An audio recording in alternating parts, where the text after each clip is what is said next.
Oh, that's such a good feeling. It's like finding a tenner in your pocket. You'd be surprised of how much extra work you can get in. Your chest will be screaming, so let's give this a go. Favourite pull exercise for me, favourite. But like, imagine you start stacking sessions that are like this in no time. In 4 weeks, 8 weeks, you're gonna start seeing results that you just physically can't. You can't train like that for 30 sets. No one can. You can't. No way. See you on the other side, brother. See you on the other side. Right, we've been a little bit quiet on the YouTube for SW7. Things just got a little bit busy, but we're back for an upper body session, and I'm joined with my partner in crime, Sam Gaston. We are so back. We are back, baby. We are back.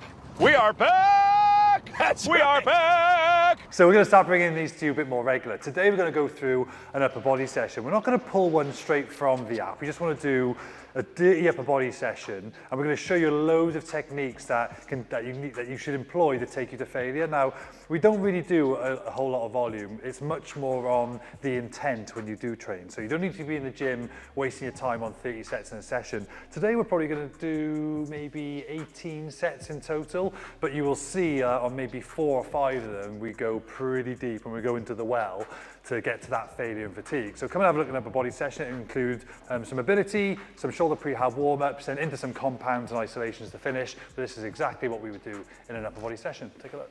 We're going to just do a quick 3-way circuit on mobility. Now, before every upper body session, it's literally 5 or 10 minutes maximum on a bit of mobility and then a bit of prehab. These are the 3 mobilities that I go to on upper body.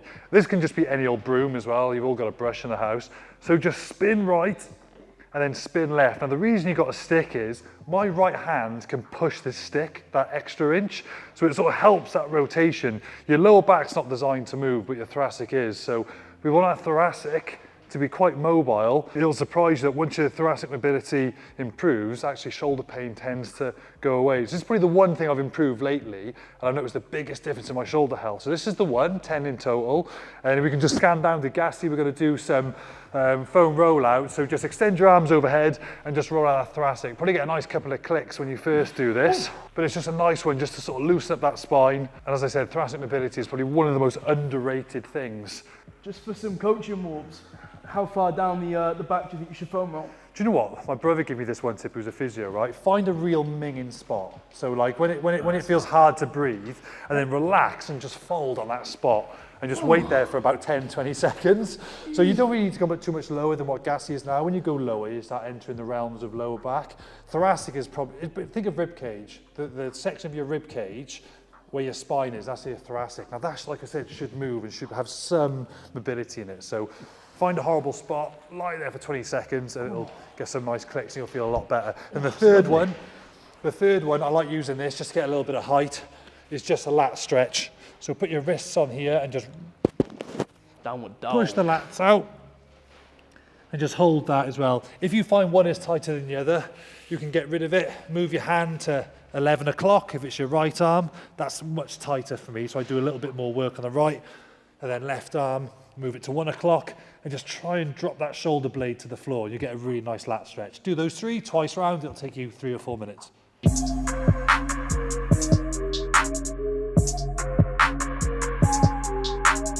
I kind of like indirectly see it as strength training, because if I don't do it, I get pain, and if I get pain, I get weak. So I see it as like, this is indirectly strength, because if I don't do it, I can't be strong.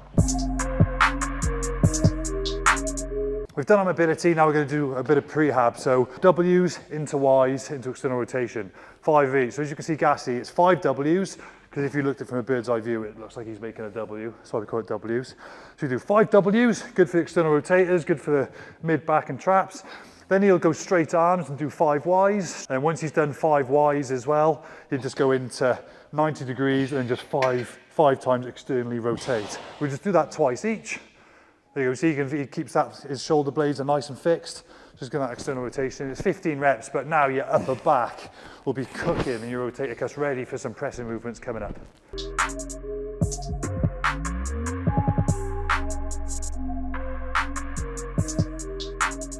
I think there's a common mistake with this is going too heavy. I'd rather you go a little bit lighter and really squeeze at the top and get that full range of motion rather than going heavy and just like sort of doing this. This is a controlled one. We really want to activate those small muscles. So go a bit lighter, perfect the form, get full range of motion. The first 2 supersets we'll do, we're going to do 3 sets of incline and 3 sets of chin. What we're going to do is the first 2 sets, we're going to use it as like to build up towards our 3rd set. They're still going to be quite hard sets, so I might do like a body weight now for 8, where I can, you know, if I maxed out, it would be maybe 10 to 12. I'll do a 2nd set with a 5 kilo weight or 10 kilo weight and just do sort of 5s. And then the last set, we're going to go to failure, like I mentioned. We're going to do a similar approach on this. We're going to do 3 sets in total. First 2 sets could be pretty heavy, but build it up. But 3rd set is when we go. We'll just do a few working sets and we'll come back to you on the 3rd set when we're going to go pretty hard.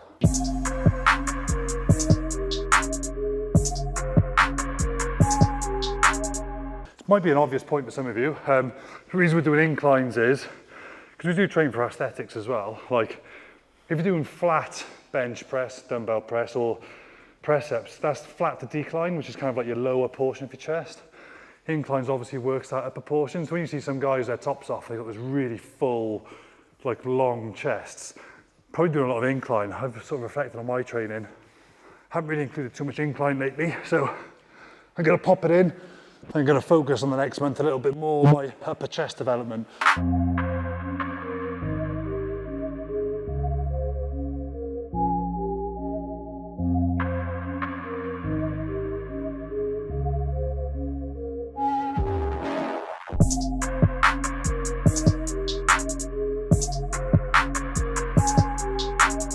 You might have to go heavy like gas. I know you're good at chins. What would you have, 5s? Probably going 4. What we got there? 10. 15 you got? Oh, 15, what a bonus. That'll be I thought that was hard. I thought it was 10 kilo. I was like, Jesus Christ. I've obviously lost, I haven't done much weighted chin for a bit. Oh, that's such a good feeling. It's like finding a tenner in your pocket.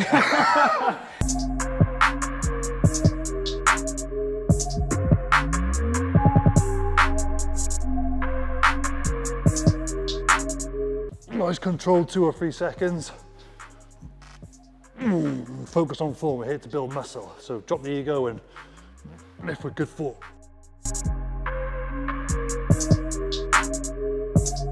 All right, so on this last set now, this is our 3rd and final. So this is where we're gonna go to that real fatigue. So on this technique, we're gonna drop the weight. It's kind of like a drop set, but it's hard to do a drop set on a chin. What we'll do is, I'll probably do like my 5 reps, 6 reps on a weight. That's gonna get difficult. That's gonna be nearly failure as it is. I'm gonna drop the weight. I'm gonna jump to the top. I'm going to do 3 eccentrics. I want to slowly do that eccentric, which is just the downward phase, this phase. I'm going to extend that to about 3 to 4 seconds. So I just want to do 3 reps of that. Then you'll be at fatigue. So you think you're at the end, you think you're at failure once you've done your last rep, but you can actually still get a little bit more load through your back by integrating some of these techniques. So this will be the first one we do, and this is what we'll do for chin. Feel free to do this yourself.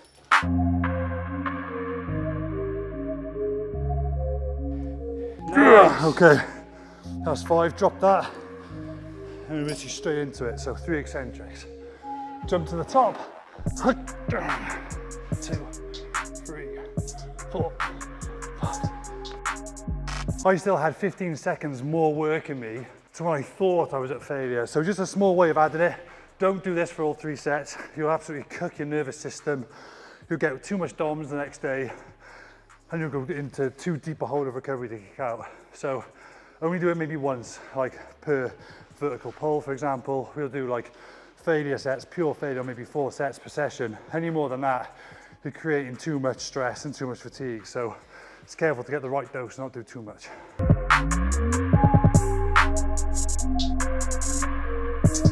Oh, right. Yeah, 3 jump chins and we're good. How long are we going down? 5. Yeah, 5 was quite good actually. 3 might feel a bit quick. Take a nice wide grip on this one.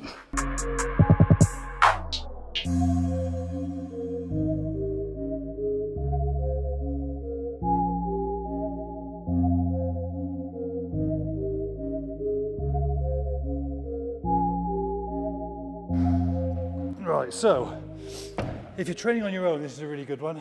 Or if you can't find a machine, because machines are naturally really good for doing like drop sets, because obviously you don't have to hold the dumbbell. So what I'll do is I'm gonna roll back, probably gonna get somewhere in the 6 to 8 rep range.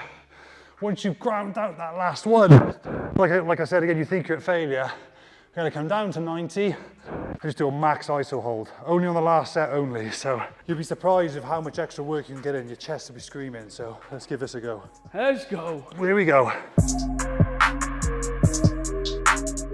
See how he's still controlling it.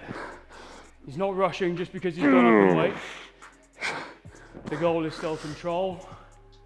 And just taking it all the way. Come on. There we go. Lock it in.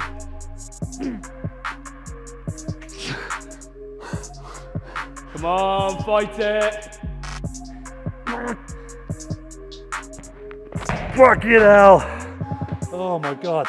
That's why I actually really like using dumbbells when we are training for kind of hypertrophy building muscle. Dumbbells are really nice when you're pressing exercise because you can just bail out when it gets hard. If you're under a bench press and you haven't got like a partner to spot you, you're kind of pinned under it. So it's quite nice. If your goal is building muscle or hypertrophy and you want to do some pressing exercises, opt for dumbbells because you'll be able to take it a lot closer to failure and bail out safely still. See you on the other side, brother. See you on the other side.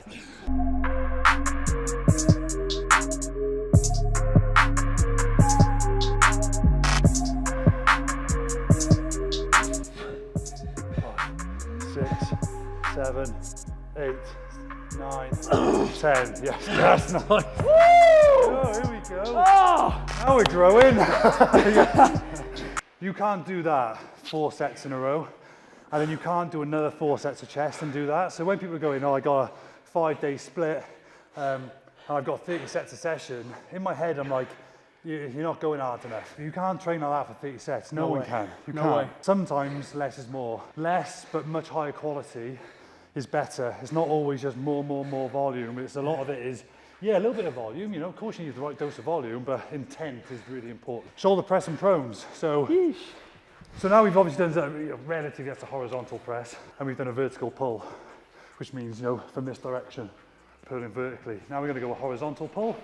So our body's going to be parallel to the floor. We're going to row up, slightly different pull variation, but now we're going to push vertically. So we're going to do shoulder press as well. So What intensity techniques are we doing for shoulder press? ooh, good question. So for shoulder press, we're going to do a straight droppy. So shoulder press, we'll jump on this bench. May I make a suggestion? Oh, I'd love it. Of course. The Viking press, landmine. Yes. Yes. Plate loaded. And because you've done dumbbell as well, it's nice. We'll get a double arm push. So, Yeah. and what we'll do to finish on the horizontal, which we'll obviously walk you through it.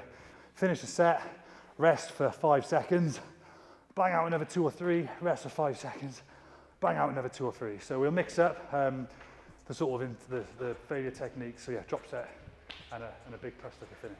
Yeah, boy. Okay, so this is a lovely attachment you might not have. It's called Viking press. I don't know why. A physio can tell you because they understand the biomechanics better than me, but when I press with this, for some reason I get no like pain, impingement type feeling. It's the nicest pain-free shoulder pressing I can do. A little bit fiddly getting up and down, but it's worth it for while you're moving. And when you attach it to a landmine, as you can see here, it moves nice and slow. So you can do this standing up, or you can do it kneeling down. Now, if you're standing up, as you press, it's a little bit more of a horizontal move. So it's a little bit more chest recruitment. If we go down on a knee, because we're pressing slightly more vertically, there's a bit more shoulder recruitment. So that's why we're dropping to our knee on this example, and we're going to Viking press on our knees, just so it's a bit more of a shoulder focus. The half kneeling as well allows you to obviously anchor in, but also keeps the movement a lot more honest because you can't actually bounce with your knees. So it's really good for just isolating the shoulder for the press.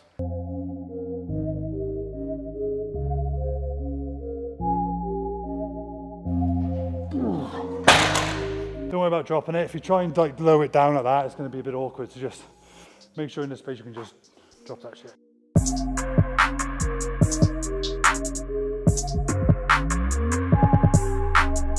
Right, over to prone. I always like to superset, just saves time.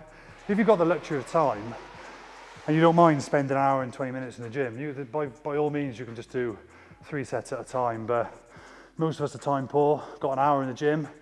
So what we're showing you today all comes in under an hour, 50 minutes, 55 maybe. And I like to superset. And even when you superset, by the time I get back to shoulders or I get back to this horizontal, I've still probably had 3.5, 4 minutes recovery. So I'm still good to go with the back again. But I just like supersetting just because it's time efficient and you're supersetting with an opposite movement, so you're not going to fatigue yourself for the next set.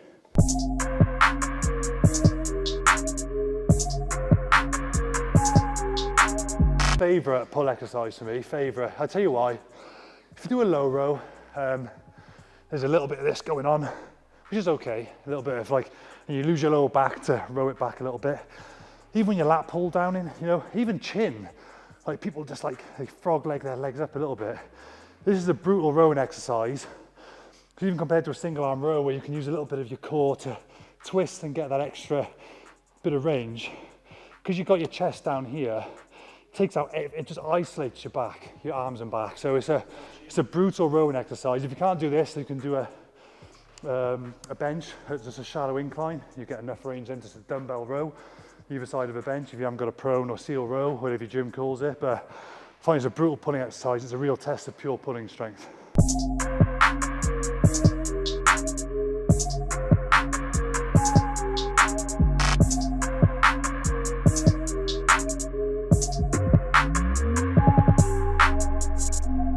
The nice thing about watching, like when Warbs is doing his sets there, he's using a weight here that he can do for like 12 reps, probably some more. But every single rep that he was doing looks like the first rep. There's just a constant tempo throughout. And that's the thing with like training for some of these longer rep ranges. Just because it is lighter and you can move it a bit faster, don't rush it, keep your time under tension. That's really good for engaging that kind of muscle building stimulus as well. Yeah, this is very different, as you mentioned, like the power training. This session is just a focus on just like building muscle, pretty aesthetic. So when it's power, yes, that is max intent and very low volume, 3 reps, really fast bar speed. This is building muscle now. So it's slow and controlled, time and attention, and as Gassy said, really good form. It's the way you lift, not always the weight you lift, you know? So no egos when you're building muscle, just lift properly. Think about keeping a constant 2 seconds up and 2 seconds down. It just keeps you honest and gives you something to work towards on your movements.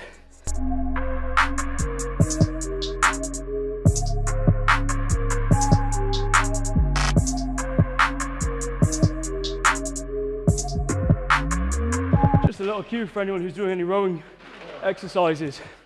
The nice thing about using the rings on the barbell is you can kind of choose which part of the back you're looking to work on. So the wider you go, the more upper back it's going to be because your elbow's going to be a little bit higher. The more narrow you go, the more kind of mid back and lat it's going to be. So you can kind of choose what area of the back you want to focus on, and then your grip will help to kind of work towards that then.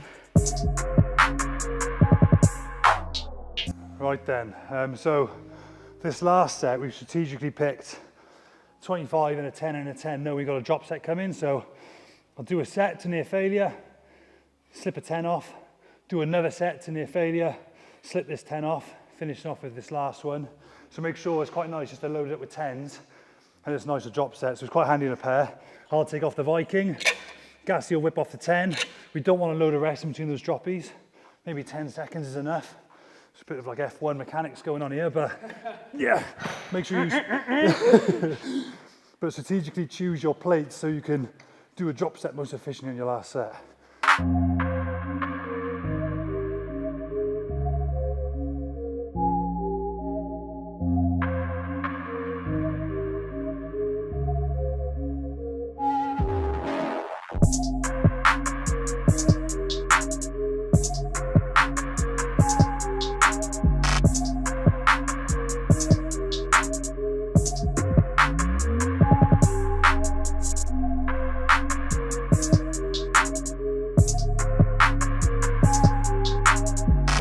Nice.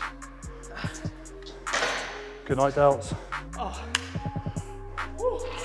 Right, so last one, last big compound. I'm going to go to failure on this one. So this is, like I mentioned, I keep saying cluster rest pause, they're kind of similar. It's rest pause really. So go to failure, rest, and then go again. So when I rest, I'm going to rest for maybe 5-10 seconds. You want some quality to come back. And I'm going to do that just 3 times. So I get a working set, rest, go again, rest, go again. So it's like 3 sets. And that's going to give us the pure failure on this exercise.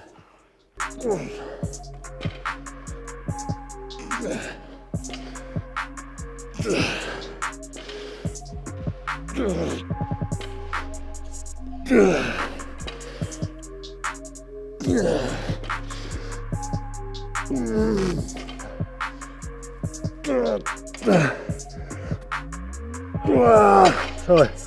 pretty much at the end there, give myself 10 seconds and I'll max out again. Probably get something like 3 or 4. Come on. Nice.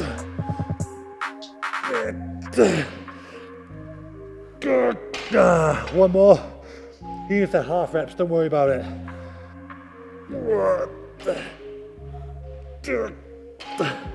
Go on, Warbs.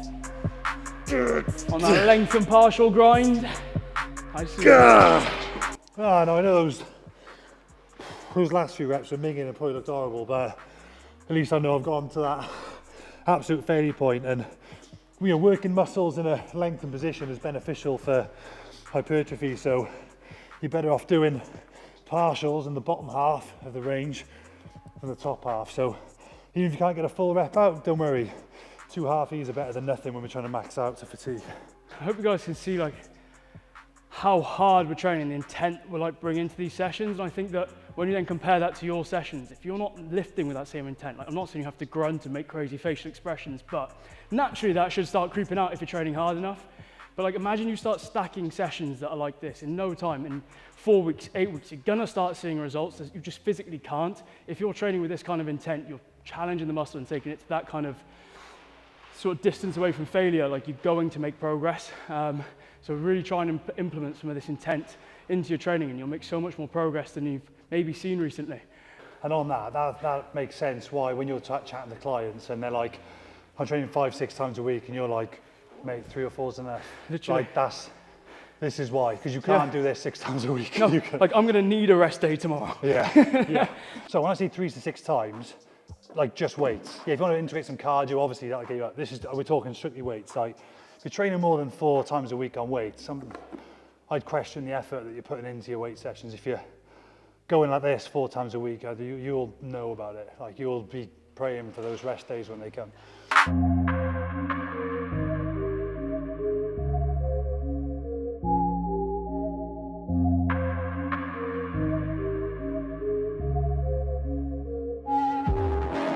Yeah, we just did 15 or 16 reps on a weight that we can only do for like 8 or 9 on a straight set. Yeah, exactly. So just that intra set just adds a lovely bit of volume.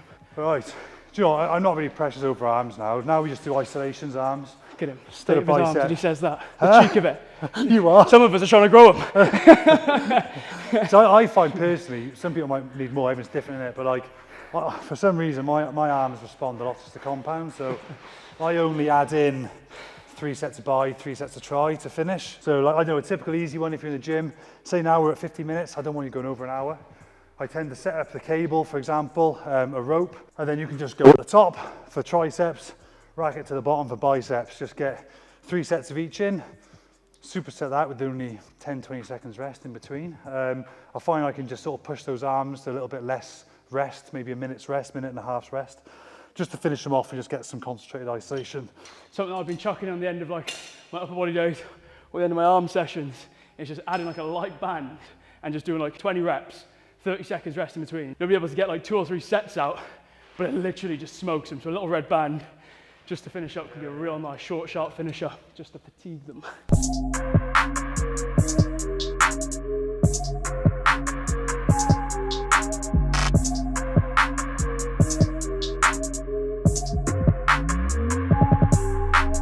With triceps, I often find people get to this 90-degree angle and then come back down, go all the way up to real full range, so all the way up there, all the way down, lock it out. Nice, slow and controlled. Again, we don't want any of this. Don't want your elbows coming back because that means you're doing lats. Isolate the lats by keeping your top of your arm, upper arm fixed. You only want movement from the elbow. So isolating those tries. One of my favorite coaching points, that just making sure you get as much forearm on the bicep as possible. Try and make that joint angle as small as possible. Gass, you're like stepped away from that a little bit. That's just like you just find that nicer variation to you, just to isolate yourself. When I'm using a rope, I quite like to come either side. Because you can stretch back. Because I can stretch and kick out. Yeah. But just for my kind of mechanics, I feel like on a straight bar, if I just push away and drive my elbows through, I get a lot more tricep engagement. It's just one of those funny things that just works for me. But if you carry on repping, but the thing you're doing, which is good, is this part of your arm doesn't budge. He's engaged his lats to fix it, to fix his arms, but all the work is here on his triceps. He's kept his upper arm fixed. Look, there's lots of ways to skin a cat, right? But I mean, you might see some of our programming is just 10, 10, 10, 12, 12, 12, but I quite like to go when I finish with these like a 12, then I drop the weight, go heavier, chase a 10, drop the weight, chase a 6 to 8, just to cover all the bases. That's just what I've liked. Like, we obviously prescribe programming, but the more you train, the more intuitive you become to what you find you respond well from. So there's loads of ways to do buys, loads of different rep ranges, but I just tend to find like a 12, 10, 8 or like a 10, 8, 6 just works nice. I like to just go heavy at the end, still keep form and just really fucking chase it. But each to their own. That's just personally what I find works for me. And you'll notice the more you train, the more you just pick up with certain exercises, certain rep ranges for certain body parts that you think, oh, that fits, you know? So experiment it with whatever program you're on. If something feels nice and it works for you, then kind of use that and stick to it. So nice as well. I saw a wicked quote that I loved the other day, and it was, reps can be given, but intensity is what you make of it. Yeah. And like, there's no point, if we program you 10 reps, and you get to 10 and it's super easy, but you could have done 12 or 15, like, it's pointless. Like, you've got to make sure that even if you failed at like rep 8 or 9 and you were chasing a 10, I'm happy there because you've taken the muscle all the way.